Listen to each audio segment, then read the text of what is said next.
NATO में शामिल होने की कोशिश में लगे ज़ेलेंस्की को एक झटका लगा है। अमेरिकी राष्ट्रपति बाइडेन ने झटका दिया, जिसका जिक्र अभी कर भी रहे थे एसपी सिन्हा सर। बाइडेन ने बोला है कि आसान नहीं यूक्रेन का नाटो में शामिल होना, यूक्रेन को पहले शर्तें करनी होगी पूरी।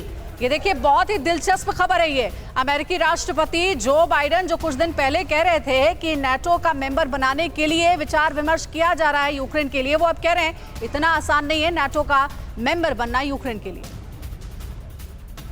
और बिल्कुल अंजलि, देखिए बड़ा ताज्जुब होता है क्योंकि कल ही हमने ये खबर दिखाई थी किस तरह से यूक्रेन को नाटो में शामिल करने के लिए यह तक कहा गया था कि कुछ शर्तों में ढील की जा सकती है, सिंप्लीफाई किया जा सकता है यूक्रेन के लिए पूरा प्रोसेस। लेकिन अब यह कहा जा रहा है अमेरिका की तरफ से, जो बाइडेन बोल रहे हैं कि नहीं, तमाम जो शर्तें हैं उन्हें पूरा करना होगा, इसके बाद ही यूक्रेन नाटो का मेंबर बन सकता है। तो अब क्या हो रहा है ये जानते हैं। आइए अब देखते हैं कि अमेरिकी राष्ट्रपति ने यूक्रेन के नाटो का सदस्य बनने के मुद्दे पर और क्या कुछ कहा है, ये जानना तफसील के साथ बहुत जरूरी है। यूक्रेन को नाटो में शामिल करना इतना आसान नहीं है, यह साफ कह दिया गया। नाटो में शामिल होने की प्रक्रिया लंबी है और काफी कठिन है, जटिल है। इसके साथ ही नाटो में यूक्रेन के शामिल होने में वर्षों लग सकते हैं। यूक्रेन को इसके लिए सेना और सरकार में सुधार करने होंगे। अब तमाम जो शर्तें हैं वो रखी जा रही हैं। यूक्रेन को जल्द नाटो में लाने के लिए यूएस विशेष छूट नहीं देगा, यह बात गौर करने वाली है।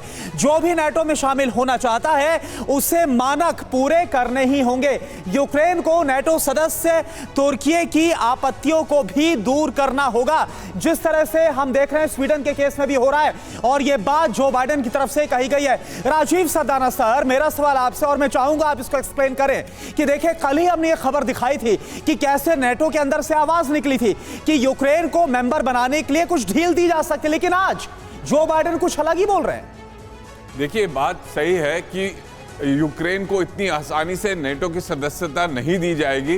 रीजन ये है कि यही एक कारण था जिसकी वजह से शायद रशिया ने यूक्रेन के अंदर ये स्पेशल ऑपरेशन किया।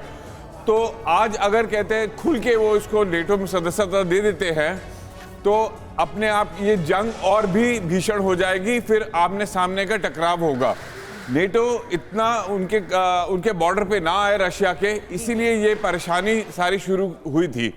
तो मेरा मानना ये है कि यदि जो बाइडेन चाहते हैं कि शांति बनी रहे और ये मामला थोड़ा शांति से सुलझे, तो उन्हें नाटो की सदस्यता यूक्रेन को नहीं देनी चाहिए। बिल्कुल, बहुत बड़ी बात आप कह रहे हैं सरदाना सर। मैं आऊंगी सिन्हा सर आपके पास भी, लेकिन यहाँ पर अमेरिका ने आंख दिखाकर एक बहुत बड़ा संदेश दिया है यूक्रेन को, बहरहाल कि नेटो की एंट्री मुश्किल है। एक और बड़ी डिटेल आप तक पहुंचाते हैं। यूक्रेन को नेटो में शामिल होने के मुद्दे पर अमेरिका ने जिस तरीके से तेवर दिखाए हैं, उसके बाद कुछ गंभीर सवाल उठ रहे हैं। अब आइए उन सवालों पर गौर करते हैं। क्या है वो सवाल, क्यों अमेरिका इस तरह से कर रहा है? नेटो में क्या एंट्री नहीं हो सकती? क्या यूक्रेन रूस और पश्चिम के बीच पिसने वाला है? पहला सवाल।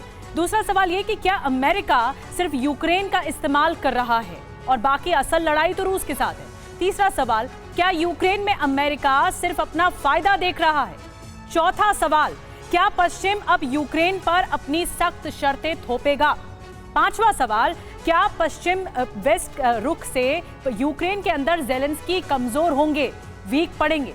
ये बहुत अहम सवाल है जो कि लगातार सामने आ रहे हैं अमेरिका के तेवर के बाद। बहुत क्विक रिएक्शन सिन्हा सर आप।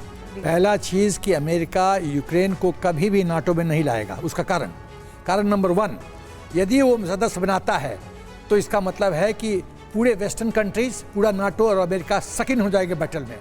रूस को लिबर्टी होगी उनके भौगोलिक क्षेत्र पर अटैक करने के लिए, क्योंकि वो युद्ध में जुड़ गए हैं। अमेरिका की स्ट्रेटजी बहुत साफ है, रूस को ब्लीड करो, अपना आर्म्स बेचते रहो, दुकानदारी, आर्म्स इंडस्ट्री की दुकानदारी चलती रहे, आग लगाए रखो, रूस को यूक्रेन में इंगेज करके रखो और मलाई खाते रहो। ये स्ट्रेटजी है। बड़ी बात आप कह रहे हैं।